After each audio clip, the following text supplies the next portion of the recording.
साथ रिलायंस सिक्योरिटीज़ के research head Mitul Shah जुड़ गए हैं। Mitul, good afternoon. पहले टाटा मोटर्स से शुरुआत करेंगे क्योंकि क्लियरली सेक्टर का ये पिछले कुछ दिनों में, एटलीस्ट एक महीने में लीडर रहा है। जो पूरी अंडर परफॉर्मेंस इसने पिछले एक साल में झेली थी वो पूरी इसने 2 महीने में ख़त्म कर दी। यहाँ से क्या भी होगा इस टाटा मोटर्स स्टॉक पर? टाटा मोटर्स स्टॉक्स में जेएलआर का बहुत ही इंपॉर्टेंट योगदान रहता है इन टर्म्स ऑफ वैल्यूएशन। तो जेएलआर में दो तीन बड़े ट्रिगर्स है जो काफी पॉजिटिव टर्न हुए हैं इन लास्ट फ्यू डेज और इन ए मंथ। जैसे कि क्रूड ऑयल प्राइस गिरा है जिससे पेट्रोल डीजल प्राइसेस का बेनिफिट डेफिनेटली पूरी ऑटो इंडस्ट्री को होता है जो हुआ है। But additionally semiconductor availability recently काफी इंक्रीज हुई है और सेमीकंडक्टर के prices are corrected by nearly 80 to 90%. So that is very major positive trigger because ये लग्जरी कार्स में इलेक्ट्रॉनिक्स और सेमीकंडक्टर का यूजेज काफी हाई होता है जिसके वजह से जेएलआर का प्रोडक्शन पिछले कुछ एक दो क्वार्टर से काफी ज्यादा इंपैक्ट हुआ था विच हैज स्टार्टेड इंप्रूविंग। तो ये दो बड़े ट्रिगर है। Third another trigger I would say तो यूएस में काइंड ऑफ ए रिसेशन और मासिव स्लो डाउन की बातें हो रही थी जो पिछले कुछ नंबरों में दिख रहा है कि स्लो डाउन कंटिन्यू है। बट जितनी ज्यादा भयानकता लोग सोच रहे थे इन टर्म्स ऑफ रिसेशन वैसा नहीं है और सिचुएशन स्लोली एक्सपेक्टेशन से पहले ही इंप्रूव हो जाएगी। तो इसी के चलते जेएलआर के परफॉर्मेंस में स्ट्रॉन्ग ट्रिगर है और domestic industry including EV penetration तो कंपनी को सपोर्ट कर ही रही है। सो ये सारी ओर से like all cylinders on fire for Tata Motors. और अब क्योंकि स्टॉक ने एक रफ्तार पकड़ ली है, अब आपका एनालिसिस क्या है मितुल? क्या अगला टारगेट रह सकता है? हमारे एनालिसिस में हम काफी वक्त से इनके ये सारे ही इंडिकेशन और इंक्लूडिंग जो कंपनी ने नेट डेट फ्री होने की और नेट कैश होने की इंडिकेशन दिए हैं या गाइडेंस दिया है अगले 2 साल में। वी बिलीव के शायद नेट डेट फ्री ना हो बट डेट में साइजेबल रिडक्शन हो जाएगा ऑटोमोटिव डेट में। तो उसी के चलते we always remain bullish on the stock since last 2 years and right now also we reiterate our buy recommendation with a target price of around 650 जो और भी फर्दर री-रेटिंग और फर्दर पोटेंशियल अपसाइड की पॉसिबिलिटीज जरूर दिखा सकता है।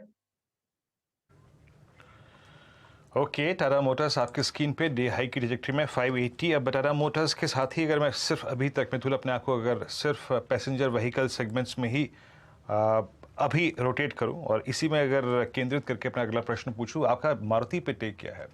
मारुति ने अपने मिड सेगमेंट पोर्टफोलियो को बहुत स्ट्रॉन्ग किया है। इन्वेक्टो के साथ वो सबसे एक्सपेंसिव प्राइस कैटेगरी में आ रहे हैं with I think seating capacity of I think 8 passengers plus boot space. ये मारुति को क्या माइलेज देगा जिस सेगमेंट में इसकी प्रेजेंस नहीं थी, और मारुति पे आपका टेक? मारुति पे भी हम इक्वली पॉजिटिव है कंसीडरिंग के एक with in automobile industry passenger vehicle एक ही वैसा सेगमेंट है जहां पे आज भी करीब करीब अराउंड 8 lakhs काइंड ऑफ है ऑर्डर बुक्स है इंडस्ट्री का और मारुति का नियर अबाउट 4 lakhs का और वेटिंग पीरियड बढ़ते जा रहा है despite the improvement in the production. तो सिमिलर टू जेएलआर इनको भी बेनिफिट होगा सेमीकंडक्टर अवेलेबिलिटी और इम्प्रूवमेंट और प्राइस रिडक्शन का।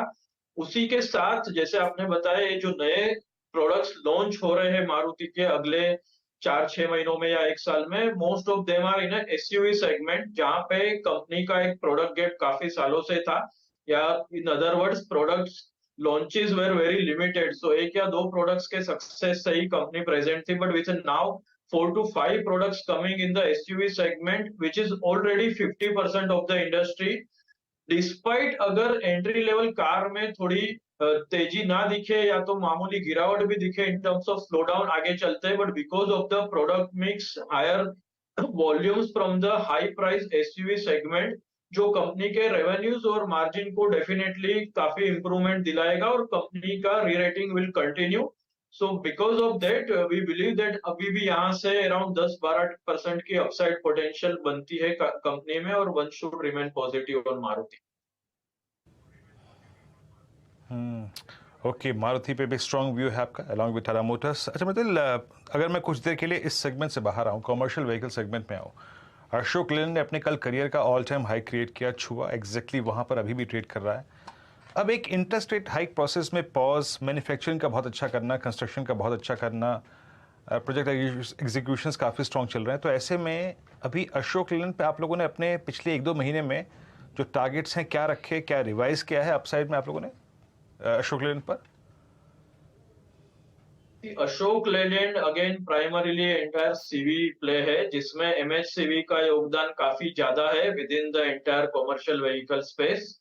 सो एमएचसीवी सेगमेंट जो है काफी अच्छा प्रदर्शन किया है पिछले 2-2.5 सालों में, और ये इम्प्रूवमेंट अभी भी considering the election year higher spending by government चालू है। बट हावेवर अगर हम डेटा का एनालिसिस करें तो डेटा ये इंडिकेट करता है कि पिछले 2 सालों में जो भी ट्रक्स के वॉल्यूम आए हैं वो पीक लेवल से रफली 8.5% बिलो है, बट टनेज वाइज इतने ज्यादा हायर टनेज के ट्रक्स गए हैं, तो considering the previous axle load norm thing and tonnage capacity में इंडस्ट्री ऑलरेडी FY23 में ही सरपास कर दिया है प्रीवियस पीक लेवल को, जो FY19 में हमें दिखा था। सो वी बिलीव के FY24 में कभी भी मिड ऑफ FY24 या towards and industry peak out हो जाएगी और 25 में डबल डिजिट डिक्लाइन आएगा।